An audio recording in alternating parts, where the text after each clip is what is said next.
কক্সবাজারের শৈবাল পয়েন্ট সংলগ্ন এলাকায় সম্প্রতি অনুষ্ঠিত রাখাইন উৎসবে হামলার অভিযোগ উঠে ইনসাফ আলী জিদানের বিরুদ্ধে। তবে সে এমন কোনো সন্ত্রাসী কাজে জড়িত নয় বলে দাবি করেন।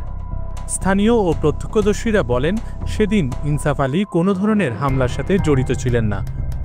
ইনসাফ মামা ঘটনার সাথে জড়িত ছিল না, উনি রাস্তা দিয়ে যেতেছিলেন এবং যারা ঘটনা করছেন এরা স্বাভাবিক ছিল না, এই জন্য ওনার উপরে হামলা চালাইছে। আর উনি কোনো ঝগড়াঝাটি করে নাই।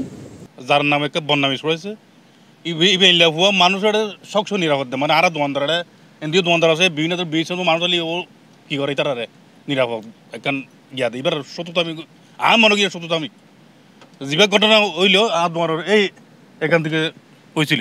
ওদিকে যাওয়ার সময় একটা মোটরসাইকেল ওর গাড়ির গায়ে বাড়ছিল, জিজ্ঞেস করছে ভাই গায়ে বাজেন কেন, আর ওরা তো মাতাল অবস্থায় থাকে, ওরা ওই সময় সেন্স শিখছিল না। আর ইনসাফে বলতেছে আপনি এটা গায়ে বাজাইতে আছেন কেন, ওরা বলতেছে ইনসাফ বলতেছে যে এরকম গায়ে বাজাইছি কী হয়েছে, তুমি সরে হাঁটতে পারো না কেন, তো বলতেছে আমি তো এক সাইডে আছি। তো ইনসাফকে ওরা হাতাহাতি বলতে ওটা একটু বাড়াবাড়ি হয়ে গেছে, ওইটা নিয়ে একটু ঝামেলা হয়েছে।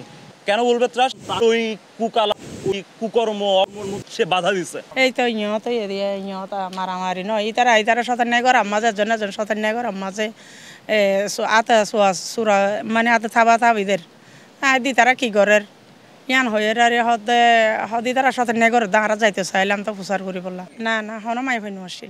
ইনসাফ আলী দাবি করেন এই ঘটনায় সে জড়িত নয়।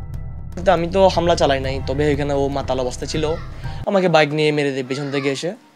তো আমি যখন প্রতিবাদ করছি এ আমার কলার ধরে ফেলে, তো কলার ধরে আমি ওর সাথে হাতাহাতি করতে এই একটা চাবি ওর মাথায় লেগে গেছে, একটু ঘটনা ও আমার পাঞ্জাবি ছিঁড়ে ফেলছে। এইগুলা নিয়ে এত কাহিনী ত্রাস এই সেই ইনসাফ এগুলো তো আমি বুঝলাম না। আমি চাচ্ছি আমার তো যা হওয়ার হয়ে গেছে, আমার মানহানি অনেক হয়েছে, যে আমি তখনও বলছিলাম আমি নির্দোষ, এতটুকু ঘটনা হয় নাই। স্থানীয় সামাজিক সংগঠনগুলো সত্য উদ্ঘাটনের দাবি জানিয়েছে এবং গুজব না ছড়ানোর আহ্বান জানান। News desk, CCN।